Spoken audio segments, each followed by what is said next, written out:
Ok, buenos días chicos, espero que se encuentren bien. Hoy vamos a iniciar pues con la clase de física, ¿sí? Hoy vamos a ver un nuevo tema, ya vamos a mirar. Entonces el tema de hoy se llama Introducción a la física del estado sólido. Esta que está acá. Listo, entonces continuando con la temática que habíamos establecido anteriormente. Entonces ahora continúa el tema de física del estado sólido y vamos a ver los sólidos y la temperatura, ¿sí? Entonces lo primero que vamos a ver son los distintos estados de la materia, ¿sí?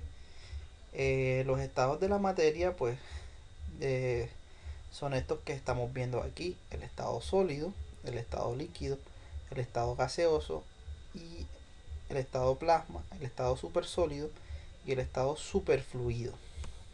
Bueno, los tres primeros son estados que aparecen en la naturaleza. ¿Cómo así? ¿Qué quiere decir que aparecen en la naturaleza? Que son el estado en el que se encuentran las distintas sustancias en la naturaleza sin ser manipuladas por el hombre, ¿sí? Ya cuando el hombre las manipula, les hace algún procedimiento para que ellas cambien de estados, entonces es cuando se logran estos otros estados que continúan, que son el estado plasma, el estado supersólido y el estado superfluido, ¿sí? Entonces, por el momento nos vamos a enfocar en estudiar la materia desde punto de vista de los sólidos, ¿sí? Entonces, de manera general vamos a hablar sobre los tres tipos, los tres primeros tipos de estados de la materia. Son el sólido, el líquido y el gaseoso. Entonces, ¿cuál es la característica principal de una sustancia que es gaseosa? Pues que sus átomos o moléculas que conforman la sustancia, están libres, están esparcidas, se mueven con el más alto grado de libertad, ¿sí? Por ejemplo, si ustedes echan humo en un vaso, ustedes ven que el humo baja, se expande hacia todos lados. ¿Por qué? Porque sus moléculas están muy separadas, ¿sí? Eh, en el estado líquido, las moléculas que conforman la sustancia ya no están tan separadas, ¿sí? Entonces las moléculas están medianamente unidas. Ese medianamente unidas, ¿cómo lo vamos a entender? Bueno, resulta y pasa, acontece que las moléculas que conforman un líquido, por ejemplo el agua está hecho de un átomo de oxígeno y dos de hidrógeno. Esos átomos están unidos por enlaces que son muy fuertes. Sin embargo, los tres átomos conforman una molécula de agua. Entonces hay muchas moléculas de agua por ahí. Bueno, cuando el agua está en estado líquido, hay una fuerza parecida a un enlace. Una fuerza parecida a un enlace entre las moléculas de agua. ¿Sí? Pero no es tan fuerte como un enlace. Es parecida a un enlace porque las une, pero no es tan fuerte como un enlace. Entonces, esas uniones o esos enlaces que son más débiles se llaman puentes de hidrógeno, ¿sí? Esos puentes de hidrógeno unen a todas las moléculas de agua, pero se pueden romper o se pueden volver a formar. Entonces, esa medio unión que hay es lo que le da la cualidad al agua de ser líquida, o la cualidad, ¿sí? Entonces, en el caso particular del agua se llaman puentes de hidrógeno. Sin embargo, de manera general, las fuerzas que rigen a la materia en el estado líquido se llaman fuerzas de dispersión de London. London, pues porque el científico que investigó esa área de la ciencia era apellido London. Pero entonces hay muchas fuerzas de dispersión de London que explican los distintos estados líquidos de la materia.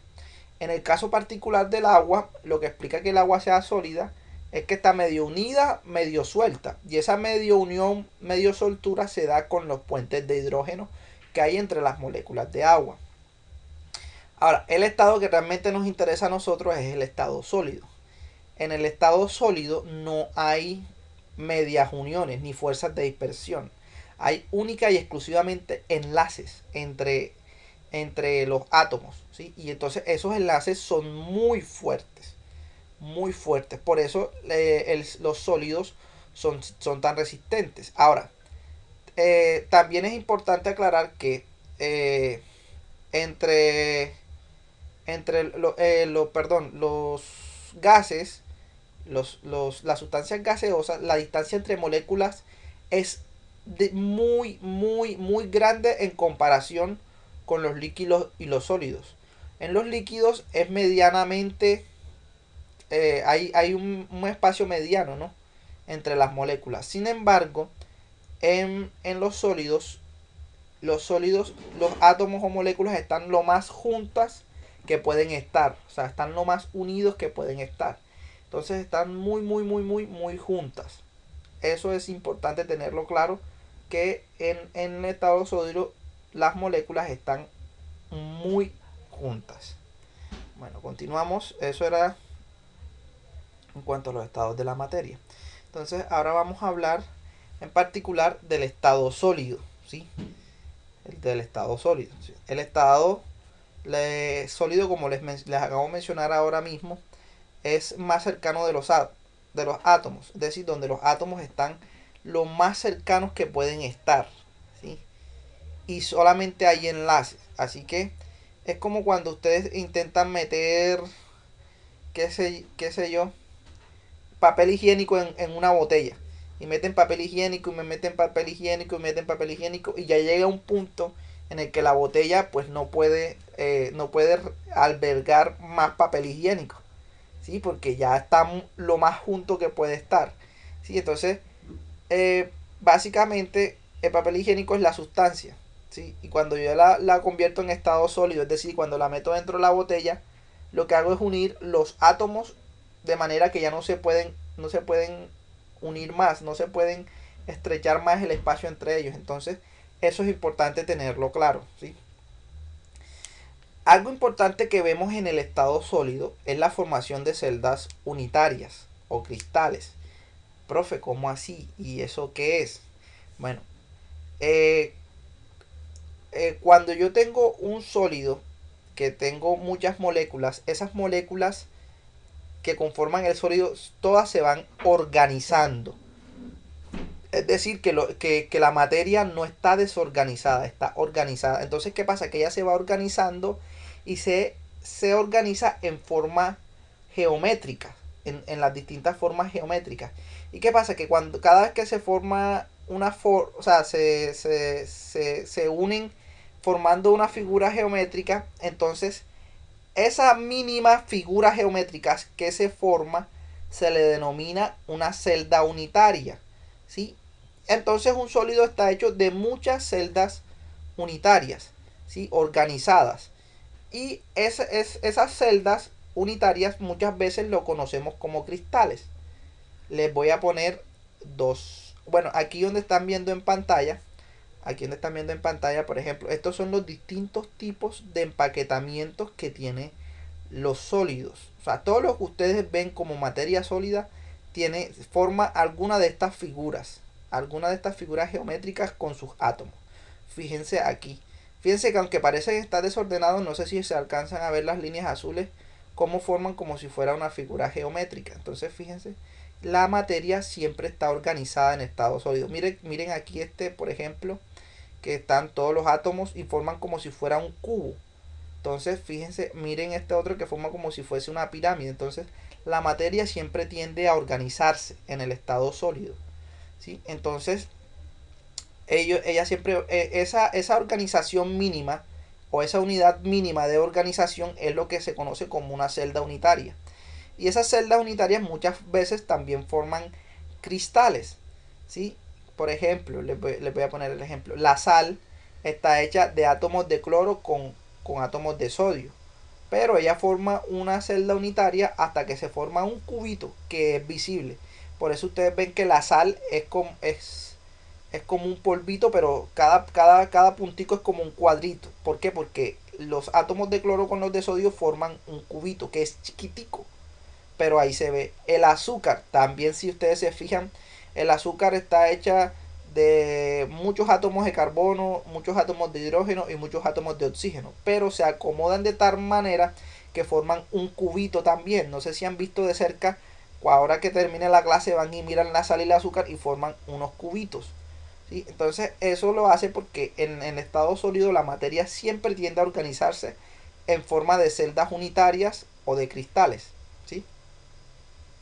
Otra característica importante que tienen los sólidos es que tienen mayor densidad que los líquidos o los gases. ¿Sí? Tienen mayor densidad que los líquidos o los gases. Esto de la densidad no lo voy a explicar ahora. Lo voy a aplicar en una próxima clase y se los dejo de tarea. Que ustedes investiguen el concepto de lo que es la densidad. Y posteriormente, pues entonces estaremos hablando con mayor amplitud del término, porque incluso vamos a hacer ejercicios de densidad y todo. Entonces ahí es un término clave, es un término importante, así que ténganlo muy presente porque lo vamos a utilizar mucho de ahora en adelante, la densidad. ¿Sí? Entonces una característica de los sólidos es que los sólidos generalmente, no siempre, pero en la mayoría de las veces, los sólidos tienen mayor densidad que los líquidos y los gases. Y otra característica que también tienen los sólidos es que tienen mayor resistencia a la deformación. ¿Cómo hacía la deformación? A cambiar de forma. ¿Sí? Los sólidos tienden a resistir el cambio de forma. Por ejemplo, si ustedes cogen agua y la vacían de un vaso a una taza, ¿qué va a hacer el agua? El agua va a tomar la forma del recipiente donde ustedes lo pongan. Obviamente vamos a hablar de agua líquida. ¿Sí? Pero por ejemplo, si ustedes cogen hielo, o sea, que es el mismo agua, pero sólida, y la pasan de un vaso a una taza, no va a tomar la forma. Obviamente cuando se derrita y se convierta nuevamente en agua, pues sí. Pero si está en estado sólido, no va a tomar la forma. ¿Sí? Y por ejemplo, si ustedes tienen un pedazo de madera, que es un sólido, y ustedes quieren transformarlo, tienen un cubo de madera, y ustedes lo quieren transformar en una vara de madera. Difícil porque tienen que coger un cuchillo y no les va a quedar muy bien.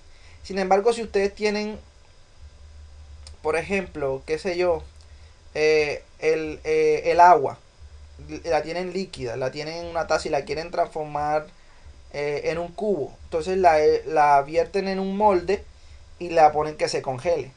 Entonces, ¿qué pasa? Que los sólidos generalmente oponen más resistencia a la deformación, es decir, a cambiar su forma natural que ellos tienen. Sí se puede y se hace todo el tiempo, pero cuesta más en términos energéticos transformar muchas veces un sólido que transformar un líquido o un gas. ¿Ok? Los gases no tienen forma definida, y los líquidos tampoco tienen forma definida. Los sólidos sí tienen forma definida. Eso es otra cosa importante que debemos tener ahí. Bueno, entonces chicos, pues esto es como la introducción, ¿no?, a lo que vamos a trabajar en la física del estado sólido. Sí, vamos a hablar mucho de átomos y de cómo se arreglan y de tipos de empaquetamiento y todo eso.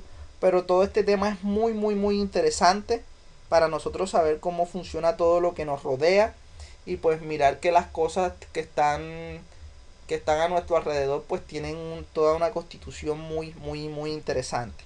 Entonces chicos, bueno, eso es todo. Si tienen alguna pregunta, alguna duda, ustedes me pueden escribir y pues yo con mucho gusto estaré aclarándole las dudas. Entonces, aquí les voy a dejar una actividad, una tarea para que la hagan para la próxima clase. Entonces, la actividad, bueno, lo siento, olvidaba esta parte. La temperatura en los sólidos. Bueno, para hablar de la temperatura en los sólidos, debemos hacer una subclasificación de 4 categorías. La primera es los metales, los no metales, los conductores y los no conductores. Es decir, tenemos sólidos metálicos, sólidos no metálicos, sólidos conductores y sólidos no conductores. Metálicos pues se refieren a que son metales. ¿Y por qué se hace la clasificación de metales y no metales? Porque los metales tienen unas características específicas en cuanto a la temperatura, ¿sí? Entonces eso es muy importante. Entonces aquí tenemos unos ejemplos de sólidos metálicos y de sólidos no metálicos. Este primero que ustedes ven aquí en la primera imagen es el níquel. El níquel es un metal, ¿sí? Está el hierro del que están hechas las varillas como las que estamos viendo en la imagen, que también es otro metal, y está el cadmio que también es otro metal. Entonces aquí estamos viendo el ejemplo de otros sólidos que son no metálicos, ¿sí? ¿Por qué son metálicos o no metálicos? Pues porque los átomos de los que están hechos los metales pues son metales, valga la redundancia, y los átomos de los que están hechos los no metales pues tienen muchos arreglos de otros átomos, carbono, hidrógeno, pero no tiene ningún átomo que sea un metal, ¿sí? Entonces aquí tenemos la madera, que es un sólido no metálico, y tenemos la porcelana, que también es un sólido no metálico. Ahora, tenemos sólidos conductores y sólidos no conductores, pero antes de hablar de sólidos conductores tenemos que hablar de qué es conducir y a qué se refiere, ¿no? Pero en este caso hay muchos tipos de conducción. Hay conducción eléctrica, conducción hidráulica, conducción térmica, etcétera, etcétera. A la que nosotros vamos a hablar es de conducción térmica, o sea, de cómo conducen, o sea, los sólidos el calor. O sea, si son buenos conductores o no, o son malos conductores. ¿Y qué vamos a entender por conducir? Conducir vamos a entender que es cómo un sólido hace que el calor o que la temperatura viaje a través de él. ¿Sí? Hay conductores que permiten, hay sólidos que permiten fácilmente el paso del calor a través de ellos. Cuando un sólido tiene esa característica, entonces decimos que es un conductor. Y hay sólidos que no permiten mucho el paso a través de ellos. Entonces cuando un sólido tiene esa característica decimos que es un sólido no conductor. No, de conductor, pero conductor que conductor térmico. Hay que especificar que es conductor térmico, porque hay otra conducción que es la conducción eléctrica y otros tipos de conducción.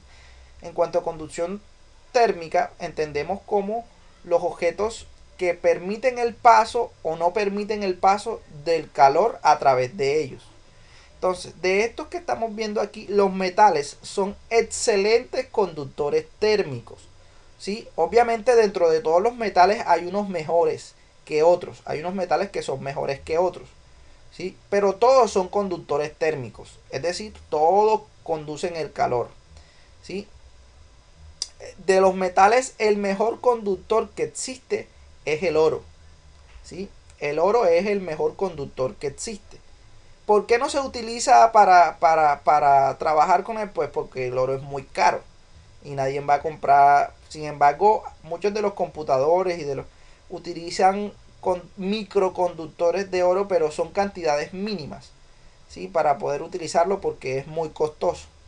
Entonces, todos los metales son conductores, pero dentro de los metales el mejor conductor es el oro. Ahora, dentro de los no metales, algunos no metales son conductores y algunos otros no metales son no conductores. La madera es un no conductor, es decir, que no permite que pase eficazmente el calor a través de ella. Y un ejemplo de un sólido no metálico, pero que es conductor, es la porcelana. La porcelana es no metálica, pero conduce el calor, ¿sí? Entonces, ¿cómo nosotros nos damos cuenta a simple vista de que algo es conductor o no? Por ejemplo, si ustedes tienen una fogata y está la candela viva y cogen una vara de madera y la meten, solamente va a estar el calor en el trozo o en la parte de la vara que está sumergida en la llama. Ustedes no sienten el calor por donde están agarrando la vara. Sin embargo, si cogen una varilla de níquel, de hierro o de cadmio, si meten si meten la varilla dentro del fuego, se van a dar cuenta que toda la varilla se va a calentar. Así sea que solamente esté metido un fragmento de la varilla, ¿sí? Entonces eso da muestra de que un sólido es conductor o no es conductor. Fíjense que en la madera solamente se siente el calor en el pedazo que está dentro del fuego, pero cuando es un metal se siente el calor en toda la varilla. ¿A ustedes no les ha pasado alguna vez que su mamá está cocinando o ustedes y meten una cuchara o algo y toda la cuchara se calienta? Pues bueno, es porque la cuchara está hecha de metales, ¿sí? Y la porcelana es uno de los pocos no conductores que es, perdón, uno de los pocos no metales que conduce. Es decir, cuando ustedes le sirven una sopa o algo en un plato de porcelana, ustedes se ven que todo el plato se calienta, ¿sí? Y incluso hasta en las orillas está caliente. Quiere decir que conduce la temperatura. Entonces, todos los metales son conductores. Pero los no metales, algunos son conductores y otros son no conductores. Entonces podemos tener, los metales todos son conductores, pero podemos tener no metales conductores y no metales no conductores. ¿De acuerdo? Entonces eso es muy importante tenerlo claro, tenerlo presente. Eh, y vamos a la tarea. La tarea que deben hacer pues es muy fácil. Simplemente es estudiar todos los términos vistos y ejemplos de sólidos metálicos y no metálicos, conductores y no conductores para un quiz la próxima clase, ¿sí? Entonces ustedes van a buscar ejemplos de todos esos sólidos metálicos, no metálicos, conductores, no conductores y de todos los términos que yo he mencionado aquí en la clase. ¿Sí? ¿Para qué? Para hacer la próxima clase un quiz de esta introducción a la física del estado sólido. Bueno chicos, espero que tengan un excelente día y que hayan entendido todo, ¿sí? Y pues este mundo es muy, muy, muy interesante. Espero que estén motivados para seguir aprendiendo y nos vemos la próxima clase. Que estén muy bien.